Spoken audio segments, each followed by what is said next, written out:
నమస్తే welcome to తూతా media ఎన్నికల కురుక్షేత్రం సార్వత్రిక ఎన్నికలకు సమయం దగ్గర పడుతున్న కొద్దీ ఏపీలో రాజకీయ వేడి రాజుకుంటోంది. ఈసారి ఎలాగైనా జగన్ను గద్దె దింపి తాము గద్దెనెక్కాలని ప్రయత్నిస్తున్నాయి ప్రధాన పార్టీలు. దీనిలో భాగంగానే ఎన్నికల వ్యూహాలను ఎవరి ఊహలకు అందని విధంగా రుచిస్తున్నాయి.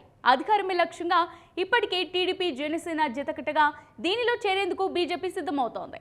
ట్రై కూటమిపై మరో 2-3 రోజుల్లో స్పష్టత రానుంది. ఇదే సమయంలో తాజాగా మరో కూటమి ఏర్పాటుకు ప్లాన్స్ సిద్ధం చేసింది కాంగ్రెస్ పార్టీ.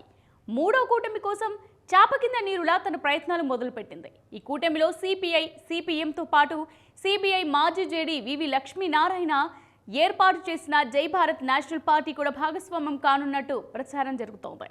దీంతో మూడో కూటమితో ఎవరికి లాభం, ఎవరికి నష్టం అనే అంశం ఇప్పుడు హాట్ టాపిక్ అయింది. ప్రభుత్వ వ్యతిరేక ఓటు చెల్లకుండా తమ వంతు ప్రయత్నాలు చేస్తామని ప్రతిపక్ష పార్టీలు చెబుతున్నా ఆ ప్రయత్నాలు ఏమీ సాగేలా కనిపించడం లేదు. ఇప్పటికే టీడీపీ, జనసేన, బీజేపీలు జతకట్టగా సిపిఐ, సిపిఎంలతో పాటు జై భారత్ నేషనల్ పార్టీ సైతం కాంగ్రెస్ పార్టీతో దోస్తీ కడుతోంది. కాంగ్రెస్ పార్టీలో షర్మిల చేరిన తర్వాత హస్తం క్యాడర్ లో ఫుల్ జోష్ పెరిగిందనేది వాస్తవం.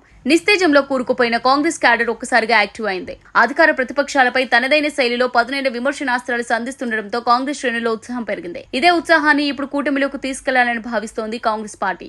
దీనిలో భాగంగానే వ్యూహాత్మకంగా అడుగులు వేస్తోంది. వచ్చిన ప్రతి అవకాశాన్ని అడ్వాంటేజ్ గా మార్చుకోవాలని భావిస్తోంది. ఎక్కడ ఏ చిన్న పొరపాటు కూడా అవకాశం ఇవ్వకూడదని ప్లాన్ రెడీ చేస్తోంది. సిద్ధాంతాల పరంగా బీజేపీతో జతకట్టలేని సిపిఐ, సిపిఎం పార్టీలు కాంగ్రెస్ పార్టీతో పొత్తు పెట్టుకునేందుకు సిద్ధమవుతున్నాయి. దీంతో వారితో పాటు తమతో కలిసి వచ్చే పార్టీలకు ఓపెన్ ఆఫర్ ప్రకటించేసింది హస్తం పార్టీ. వాస్తవానికి టీడీపీ, జనసేన ఏర్పాటు చేసే కూటమిలో చేరాలని సిపిఐ, సిపిఎం తొలుత భావించాయి. కూటమిలో ప్లాన్ లో భాగంగానే ఈ రెండు పార్టీలకు చెందిన అగ్రనాయకులు అధికార పార్టీ వైసీపీపై విమర్శలు గుప్పించారు. జగన్ ను వ్యక్తిగతంగా టార్గెట్ చేస్తూ రాయలసీమ ద్రోహిగా చిత్రీకరించారు. టీడీపీ అధినేత చంద్రబాబు నాయుడు అరెస్ట్ తర్వాత మాటల దాడిని మరింత పెంచారు.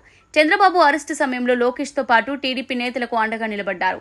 ఒకానొక దశలో ఈ 4 పార్టీలు కూటమిగా ఏర్పాటవుతాయని ప్రచారం జరిగింది. సీన్ కట్ చేస్తే టీడీపీ, జనసేన పార్టీలు అనూహ్యంగా బీజేపీ కూటమిలో చేరడంతో ఈ రెండు కమ్యూనిస్టు పార్టీలు కంగుతిన్నాయి. షాక్ నుంచి తేరుకొని టీడీపీ, జనసేన కూటమికి తప్పనిసరి పరిస్థితుల్లో దూరంగా జరిగాయి. కొద్ది రోజులు మౌనం పాటించాయి. ఇదే సమయంలో ఏపీ కాంగ్రెస్ అధ్యక్షురాలుగా బాధ్యతలు చేపట్టిన వైఎస్ షర్మిల అధికార ప్రతిపక్షాలతో కేంద్రంలోని బీజేపీ ప్రభుత్వాన్ని ఏకిపారేస్తూ విమర్శల దాడిని ప్రారంభించారు. కాంగ్రెస్ పార్టీలో ఒక్కసారిగా కలర్ఫుల్ జోష్ నింపారు. తన అన్న జగన్ పైనే నేరుగా విల్లు ఎక్కుపెట్టారు.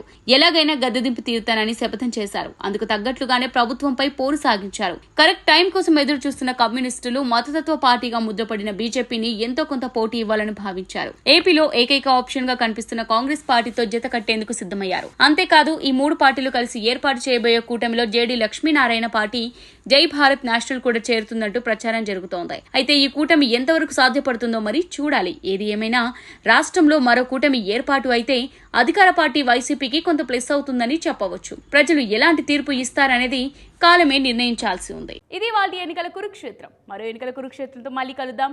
కీప్ వాచింగ్ తూతా మీడియా.